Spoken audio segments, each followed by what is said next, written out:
যারা প্রত্যেকটা ধাপ অতিক্রম করে এসেছে, প্রত্যেকটা ধাপ অতিক্রম করে আমাদের যে মেডিকেল পর্যন্ত কমপ্লিট করে সম্পূর্ণ ধাপ করার পরে তারা সরকারিয়ে যাওয়ার জন্য হয়েছে। আজকে তারা রোডটা ডিলিট হয়ে বছরের পর বছর রয়েছে এবং আমাদের প্রবাসী কল্যাণ মন্ত্রণালয় ঘুরতেছে।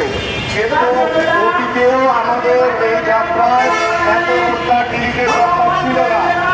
একমাত্র প্রবাসী কল্যাণ মন্ত্রণালয়ের অব্যবস্থাপনা অদক্ষতার কারণে আজকে হাজার হাজার রোডটা ডিলিট।